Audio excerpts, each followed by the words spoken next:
இன்றைய தியானம்.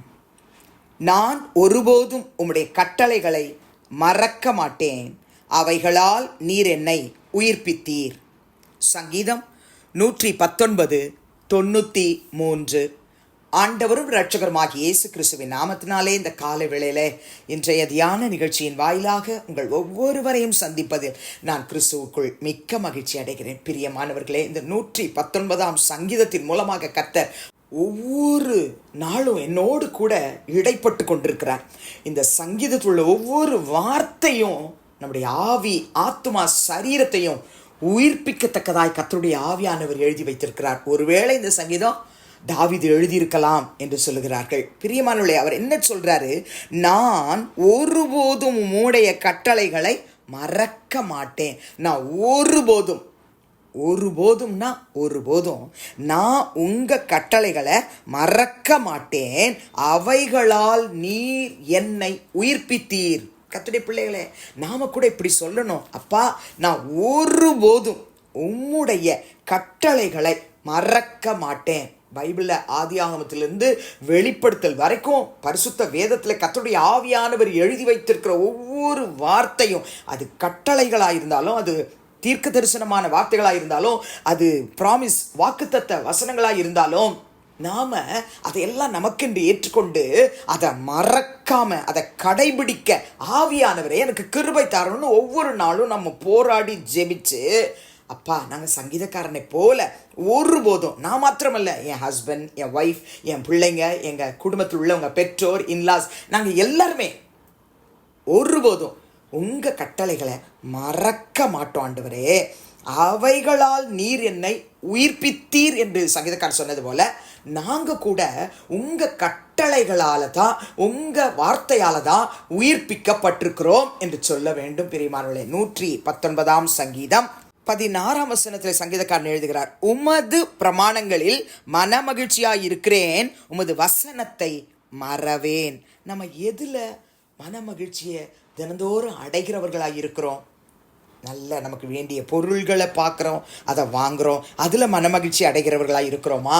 அல்லது பரிசுத்த வேதத்தை வாசிக்கும் பொழுது, இன்னைக்கு ஏசப்பா என்னோட கூட இந்த வசனத்தின் மூலமாக இடைப்பட்டார், எனக்கு புதிதாக வெளிப்படுத்தல்களை கொடுத்தார், வேதத்தில் உள்ள ரகசியங்களை நான் பார்க்கும்படி என் கண்களை திறந்தார், இந்த பிரமாணங்களில் நான் மகிழ்ச்சியாக இருக்கிறேனா? என்னை கேட்டுக்கொண்டிருக்கிற சகோதரனே, சகோதரிய, ஒவ்வொரு முறையும் ஒரு வார்த்தையை கர்த்தர் கொடுக்கும் பொழுதெல்லாம் நம்முடைய உள்ளத்தில் அந்த மன மகிழ்ச்சியை கர்த்தர் கொடுக்கிறவராக இருக்கணும். நீங்கள் வேதத்தில் மன மகிழ்ச்சியை கண்டிருக்கிறீங்களா? அப்படியானா உங்களுக்கு நான் விளக்க வேண்டிய அவசியம் இல்லை. இது வரைக்கும் பைபிளே வாசிக்கலை, ஞாயிற்றுக்கிழமை ஒரு நாள் மட்டும்தான் பைபிள் எடுத்துகிட்டு போகிறேன்னு சொல்கிறவங்களா இருப்பீங்களாண்ணா?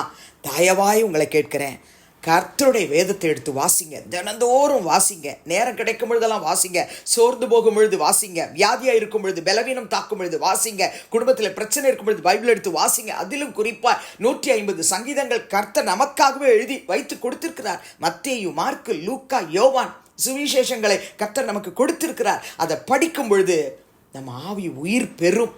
நம்ம இந்த வசனத்தை மறக்காதபடிக்கு கர்த்தர் நமக்கு உதவி செய்வார். அவர் சொல்றாரு, உமது பிரமாணங்களில் மன மகிழ்ச்சியாக இருக்கிறேன், உமது வசனத்தை மறவேன். நான் மறக்க மாட்டேன்ப்பா, உங்கள் வசனத்தினால தானே என்ன நீங்கள் உயிர்ப்பிச்சிங்க, நான் எப்படி மறக்க முடியும்? அது மாத்திரமல்ல, 119ஆம் சங்கீதம் 50ஆம் வசனத்தில் சங்கீதக்காரன் எழுதுகிறார், அதுவே என் சிறுமையில் எனக்கு ஆறுதல், உம்முடைய வாக்கு என்னை உயிர்ப்பித்தது. அதுவே, எதுவே? முன்னாடி வசனம் 49 படிக்கலாமா? நீர் என்னை நம்ப பண்ணின வசனத்தை உமது அடியேனுக்காக நினைத்தருளும். நீர் என்னை நம்ப பண்ணின. இந்த வருஷ துவக்கத்தில் கர்த்தர் நமக்கு வாக்குத்தத்தம் கொடுத்தார். 12 மாதங்களும் கர்த்தர் நமக்கு வாக்குத்தத்தங்களை கொடுத்தார். ஒவ்வொரு வாக்குத்தத்தம் ஒவ்வொரு நாளும் பேசுறாரு, ஒவ்வொரு மாதமும் பேசுறாரு, ஒவ்வொரு ஞாயிற்றுக்கிழமை வார்த்தைகளை கொடுக்கிறாரு. அவர் நம்மை அவருடைய வசனத்தை நம்ப பண்ணி இருக்கிறார். அப்ப நம்ம சொல்ல முடியும், நீர் என்னை நம்ப பண்ணின வசனத்தை உமது அடியேனுக்காக நினைத்தருளும் அப்படின்னு சொல்லிட்டு சங்கீதக்காரர் சொல்றார், அதுவே, அதாவது உங்க வசனம்தான் என் சிறுமையில் எனக்கு ஆறுதல். என் அன்பு சகோதர சகோதரிகளே, என் வாழ்க்கையில நான் இன்றைக்கும் உயிரோடு இருக்கிறேன் என்று சொன்னால் கர்த்தருடைய வசனம் அதுதான் என்னை உயிர்ப்பித்தது, அதுதான் எனக்கு ஆறுதல். அந்த வசனத்துக்காக ஒவ்வொரு நாளும் நான் காத்திருக்கிறேன். அவருடைய வசனம் தான் என்னை உயிர்ப்பித்து என்னை உயிரோடு வச்சிருக்கு. உங்க மத்தியில இந்த வார்த்தையை சொல்ல வச்சிருக்கு. பிரியமானவர்களே, நீங்க கர்த்தருடைய கட்டளைகளை மறக்காதீங்க. அவருடைய வசனத்துக்கு காத்திருங்க. அவர் நம்ப பண்ணின அந்த வசனத்தை பற்றி பிடித்து கொண்டு நீங்க சொல்லுங்க, அதுவே என் சிறுமையில் எனக்கு ஆறுதல், உம்முடைய வாக்கு என்னை உயிர்ப்பித்தது. ஆண்டவராகிய இயேசு கிறிஸ்து யோவான் எழுதின சுவிசேஷம் 6ஆம் அதிகாரத்தில் அவர் தன்னை குறித்து, நானே வானத்திலிருந்து இறங்கி வந்த அப்பன்லாம் சொல்லிக்கிட்டு வர்றாரு. அவர் அந்த உபதேசத்தை குறித்து சொல்லிக்கொண்டு வரும்பொழுது சரீரத்தை குறித்து, இரத்தத்தை குறித்து, அதை புசிக்கிறவர்களை கடைசி நாளிலே எழுப்புவேன் என்பதை குறித்து பேசிக்கொண்டு வரும்பொழுது 63ஆம் வசனத்தில் சொல்லுகிறார், ஆவியே உயிர்ப்பிக்கிறது, மாம்சமானது ஒன்றுக்கும் உதவாது. நான் உங்களுக்கு சொல்லுகிற வசனங்கள் ஆவியாயும் ஜீவனாயும் இருக்கிறது. அப்ப கர்த்தருடைய வசனங்கள் தான் நமக்கு ஆவி, ஜீவன். இந்த ஆவியையும் இந்த ஜீவனையும் உடையவர்களாய் இருக்க வேண்டுமானால் தினந்தோறும் இதை வாசிக்கணும்.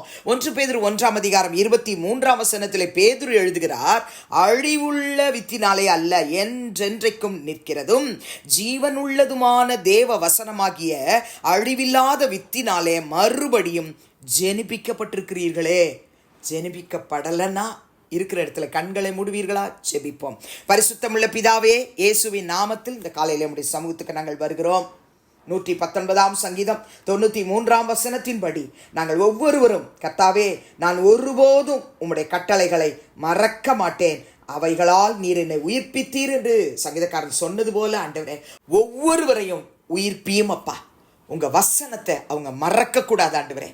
அதுவே அவருடைய சிறுமையில் அவர்களுக்கு ஆறுதலாய் இருக்கட்டும் ஆண்டவரே. அவர்களை நினைத்தருளும் ஆவியாயும் ஜீவனாயும் அந்த வசனத்தை அவர்களுக்கு ஆசீர்வதித்து தாரும் கர்த்தாவே.